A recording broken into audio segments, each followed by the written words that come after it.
చాలా మంది లేడీస్ ఏం చేస్తుంటారంటే, ఓకే ఇది నార్మల్ పెయిన్ నాకెప్పుడు వచ్చేదే అనేసి అనిపిస్తుంది.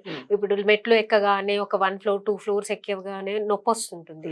జన అది సో, అది అరుగుదల వల్లనే వస్తుంది అనేది ఇండికేషన్ ఏంటి?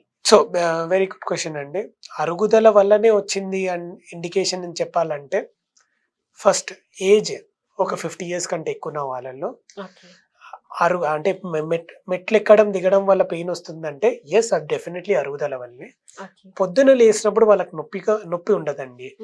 As the day progresses so evening time వచ్చేంత వరకు వాళ్ళు పనులు చేసిన తర్వాత నీ పెయిన్ పెరుగుతూ ఉంటది. సో దాన్నే end of the day pain అంటారు. End of the day pain నార్మల్గా మోకాలు అరుగుదలలో ఉంటుంది. దీంతో పాటు మనము మోకాలు మడత పెట్టినప్పుడు స్ట్రైట్ అన్నప్పుడు కొన్ని సౌండ్స్ వినిపిస్తాయి. చాలా మంది పట్ పట్ సౌండ్ వస్తుంది సార్ అంటారు. సో దాన్ని క్రెపిటస్ అంటారండి.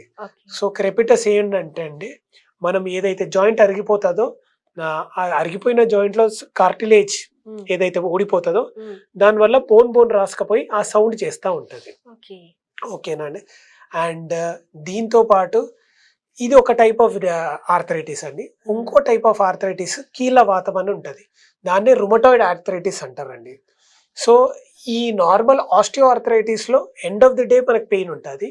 కానీ రుమటాయిడ్ ఆర్థరైటిస్లో ఎర్లీ అంటే పొద్దున లేవగానే ఫస్ట్ స్టిఫ్నెస్ ఉంటుంది, తర్వాత పెయిన్ అనేది త్రూ అవుట్ ద డే ఉంటుంది.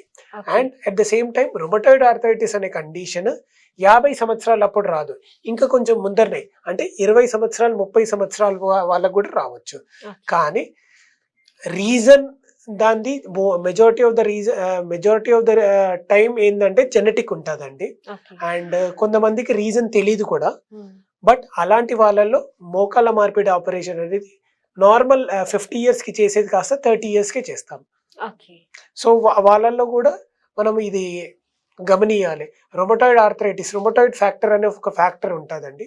నాట్ ఓన్లీ నీ జాయింట్, చిన్న జాయింట్స్ ఫస్ట్ ఎఫెక్ట్ అవుతాయి రొమటాయిడ్ ఆర్థరైటిస్ అంటే కీళ్ళవాతం. సో ఫస్ట్ ఏంటంటే ఈ చిన్న జాయింట్స్ అంటే హ్యాండ్స్ లో, లెగ్స్ లో ఈ జాయింట్స్ ఫస్ట్ ఎఫెక్ట్ అవుతాయండి. తర్వాత పెద్ద జాయింట్స్కి వస్తాయి.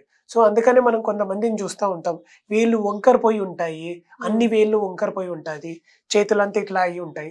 సో అవన్నీ రుమటాయిడ్ ఆర్థరైటిస్ లో ఫీచర్స్ అండి. సో కొంతమందిలో వేలు ఇలా ఉంటుంది, దాన్ని స్వాన్ నెక్ డిఫార్మిటీ అంటారు. కొంతమందిలో వేలు ఇలా ఉంటుంది, ఇలా, సో దాన్ని బొటనాయిడ్స్ డిఫార్మిటీ అంటారు. కొంతమందిలో ఏళ్ళు ఇలా ఉంటాయి, దాన్ని అల్నార్ డీవియేషన్ ఉంటాయి. ఇవన్నీ కీళ్ళవాతంలో ఒక భాగం అండి.